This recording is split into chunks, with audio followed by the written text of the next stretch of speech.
We're here today to talk about 3 questions that every new agent needs to ask and answer themselves. But before we dive into those questions, I want to talk about what defines a new agent. And Chris, you've worked with thousands of real estate professionals, especially new agents. So what really defines a new agent? Well, first thing is, Sarah, they have to have their real estate license, right? Like you need to have a license before you start doing real estate. But if that were the only criteria, that would just make them a licensee. So what actually constitutes a new agent? Well, I would say if you have 0 sales, sellers, buyers, right? If you have 0 sales, you're still a new agent. If you've been in the business less than a year and you have a couple of sales, but you've been in the business for less than a year, you're also a new agent.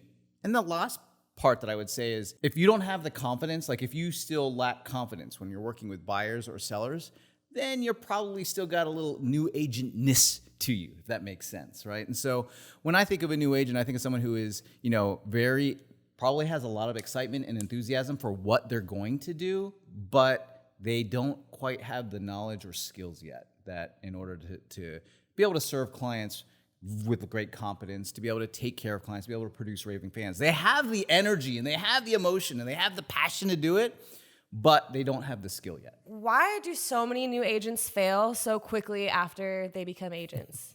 I heard a statistic recently is something like over 80% of agents leave the business after just a couple of years, which that's tremendous turnover, and really begs the question, well, why is that the case? I think the first thing is when we get into real estate, we don't really know what we're getting into. There's very few people who I see in our industry who's, they go to high school, they go to college, and they're like, when I get out of college, I'm going to sell real estate. Now, I'm not saying that doesn't happen. I think those are like legacy agents, right? Where their parents, their grandparents have been agents. Yes. Even then, like most people that I know, in fact, every person that I've ever met in real estate has fallen into real estate. It wasn't their plan. It might have been their backup plan or the backup to the backup. Now, when we get into it in that way, we just don't know what we're getting into. Mm-hmm. We don't know what's expected of us. We don't know what's required. And so here's what happens, though, is you get a lot of people in the business. You get a lot of people in our industry. And I would say that there might be a little bit of the case of the blind leading the blind, meaning that, I'm a new agent. Let's say I'm a new agent and I get in and I go into the office. It's the same way I'm going into the office and I see somebody who's there and I really don't know what level of production they're doing. I don't know how much skills they have, but I say, oh, you've been selling real estate for a while, right? And the person might say, yeah, I've been selling real estate for a while, 3-4 years now. So you must know what you're doing is what I would think. And so, well, what do you do? Oh, I have this, I have that. Oh, so all of a sudden, I think because that person's been selling real estate that I should listen to that person. Maybe they say, you need a business card. Go get yourself a business card. Go get yourself some really good headshots for your business card. So then I go run off and do that. Now, does that mean that I shouldn't get, a business card with good headshots? No, that's not what I'm saying, but it's not what caused that person to have success in business, right? It's not the business card or even the photos on the business card that lead to the outcome that they want. So I would say there's a lot of the blind leading the blind. Another dynamic that you see happening is that you have people using outdated or obsolete strategies. And it's because in our space, there are a lot of educators and teachers and gurus, and many of them have not sold real estate in a long time, in some cases ever, right? And so how would you really know if the tactic works? I'm sure you can hear the idea and someone says, well, it worked for me, but unless I've been in real estate, how would I really know? So there's a lot of outdated and antiquated tactics that, especially with technology these days, think of social media. Think of all these tools that we have available to us where what's required to be successful is constantly changing. I mean, you guys remember MySpace? Do you remember some of the Vine? Like there's these old social media platforms. They're not relevant. And so anybody saying, do this on social media could very well be sharing a strategy that if it's 3 years old, 4 years old, it's definitely outdated and obsolete. Heck, even if it's only 18 months old, it might be obsolete in this world of digital marketing. And so I think that's a big part of it is you've got the blind leading the blind. You have a lack of understanding or what the expectations are getting into it. And then people using outdated strategies or ineffective strategies. Because the real estate market changes so drastically, so quickly, and so does our marketing in general. So what you're saying is new agents fail a lot of times because they're not understanding what skills they need in order to succeed. Exactly. Which brings me to my next question. Yes. What skills are necessary for new agents to be successful? Well, we're going to be here for a while if I were to give you the entire list. But let me just shorten it up and just give you some categories of skills that every agent is going to need to master if they want to make this a career. If they want to be successful in real estate, they're going to have these skills in these different categories. So the first one is they have to know how to work with buyers. And working with buyers is more than just opening doors, right? Now, I know that's easier to work with buyers as a new agent because it is a bit of opening the door and showing the home. But you need to have more skills in that, especially in a market like we're in today.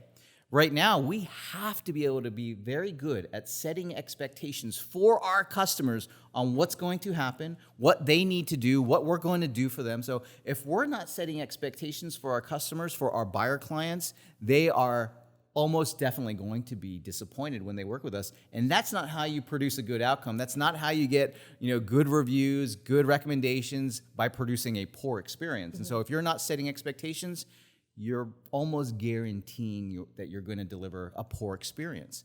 The other thing you need to have is good negotiation skills, especially in today's environment. Yes. You have to know how to navigate the complicated negotiation of you working with a listing agent who's working with a seller while you're representing your buyer, right? Like, that's a complicated negotiation that if you don't have negotiation skill, then you are likely going to be disappointing people. You are likely, and I hate to say this, but it happens all the time, you could very well be offending the people that you're trying to draw a bridge or a connection to. So when it comes to buyers, you have to be good at setting expectations and you have to be good at negotiating.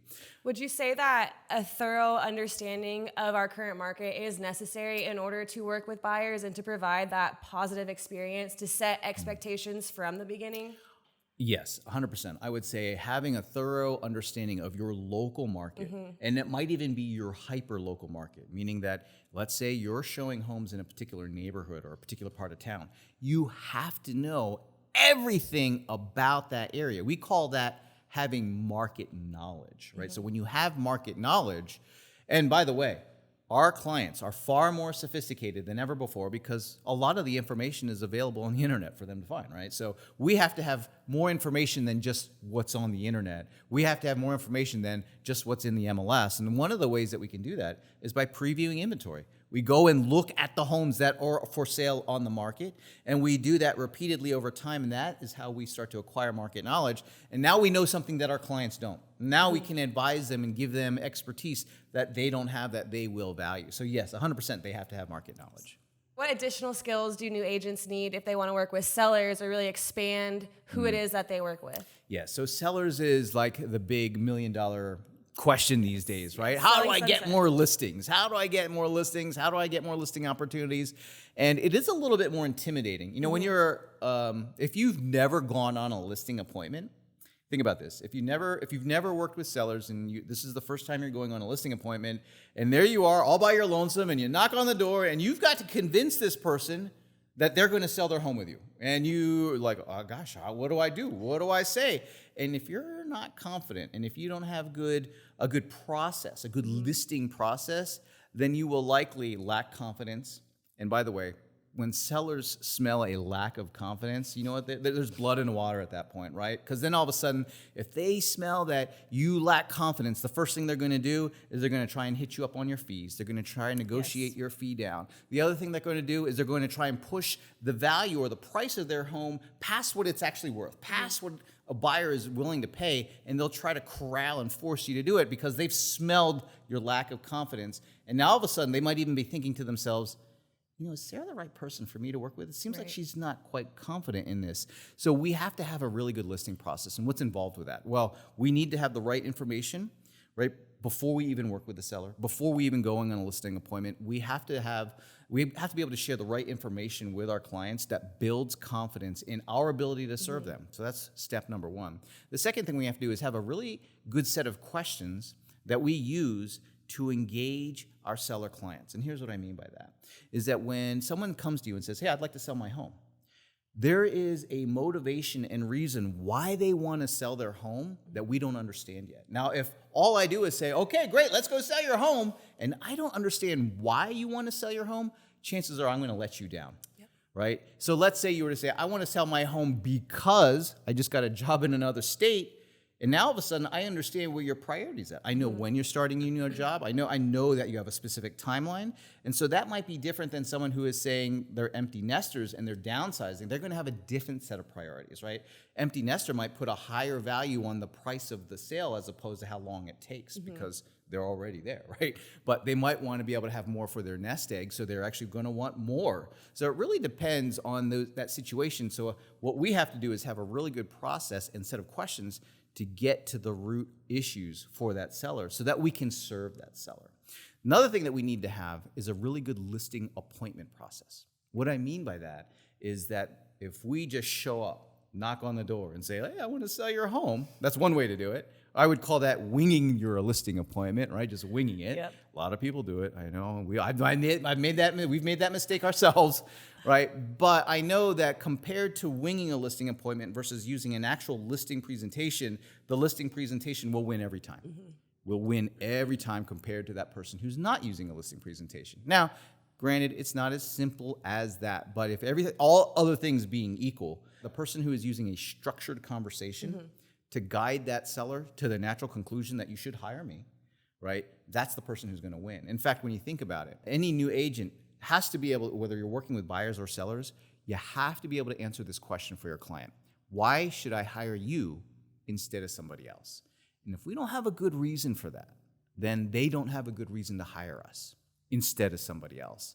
And unfortunately, what happens is if we don't have a good reason why they should hire us, again, the seller is going to want to negotiate our fees because they're like, well, why should I hire you? Why should I pay a premium? Why should I pay when you clearly, just like everybody else, that's the kiss of death, right? We do not want to seem like all the other real estate professionals that are out there. We have to be their trusted advisor. We have to be their expert. We have to have that special market knowledge that they value and appreciate and say, you know what, you're the only person that I would be willing to work with in this situation.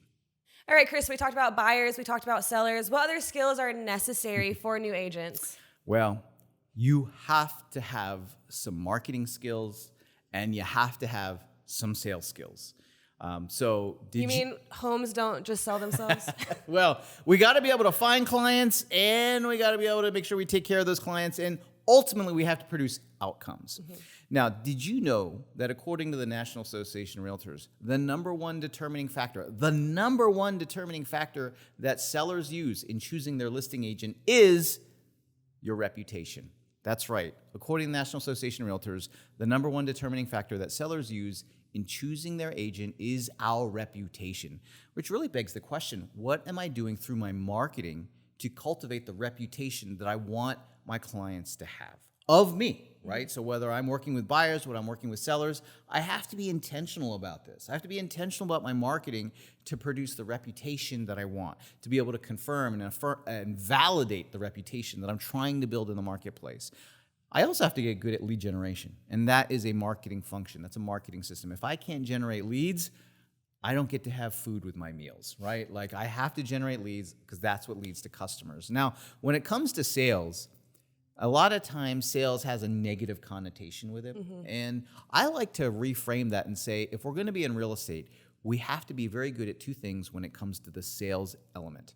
One, we have to be really good at asking good questions and listening to those answers, right?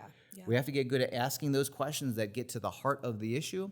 We have to be able to dig deep so we understand our client's motivation and why they want what they want. And we have to be listening constantly for, how do I serve this customer? How do I take better care of this customer? There's another part to it though. So it's not just being able to ask questions and then listen. We have to also be effective at communicating our value. If we're not good at communicating our value, people don't have a reason to hire us over somebody else. They also don't have a reason to refer or recommend us because, hey, if we're all the same, what's the point, right? No, we have to be good at communicating our value proposition so that people have a reason to work with us, so they have a reason to refer and recommend us and say, you got to work with Sarah because insert value proposition. And that's all through sales and marketing. And it is something we have to do pretty much daily in our real estate life, right? Like if you're not working on it, nobody else is. No one's working on that for you. In real estate, we are the chief marketing officer, chief sales officer, CEO, and chief bottle washer, cook, and everything else, right? So we have to at least understand we need some skills in these areas. Now, it doesn't mean you have to be an expert in marketing. Doesn't mean you have to be a sales guru. It just means you need some basic skills so you can take good care of your clients. Chris, you just made a really interesting point when you talked about agents needing to provide their value or explain their value when it comes to what they provide for a transaction. And I don't think that's talked about enough. In social media marketing, we like to say to provide evidence of your success. And the reason we have to provide evidence of our success is because the average person has no idea what it actually takes to sell a home. Has anybody ever come across that? They think it's just putting a sign in the yard, texting a few people you might know, and that's how you get a home sold. So it's essential. It's a little bit more than that, right? A little bit more than that, yes. If you're talking about how many hats we have to wear, it is essential that we're describing each of the steps that we do, every marketing piece that we plan in order to get that home priced and sold for top dollar. I would even say just, in terms of building that reputation, because it is the number one determining factor that people are going to use, is if our reputation isn't built on us doing a great job, working hard for our clients and producing the outcomes that they want, well, what is it based on? Just putting a sign in the yard, hoping for the best, or just opening doors and letting people in? That's not a reputation, at least not one that we would want to have. So we got to be very specific about communicating, this is what I do, this is how I do it, this is how I do this with skill, as opposed to, what others might do. And here's the funny thing. Is most consumers, because they don't know what's involved, all you have to do is talk a little bit about what you do, and that's going to seem groundbreaking to the consumer, right? Because they're like, I didn't know you had to do that. I didn't know that was involved. And it's like, hey, all in a day's work, my friend. That's why you hired me, is to do those things that you don't know exist, right? But if they never know that it exists, if we're not communicating our value, then it's like it never happened. Exactly. So we talked about working with buyers and sellers, and you mentioned that sellers are really that golden egg. It's really the goal of most agents is to work with sellers. That's how we get food on our tables. So how do new agents find leads and listings? Well, I wish it could be as easy as like just getting some business cards made and maybe posting on social media. Hey, I got my real estate license. I'm ready to do business. And unfortunately, it's not quite that easy.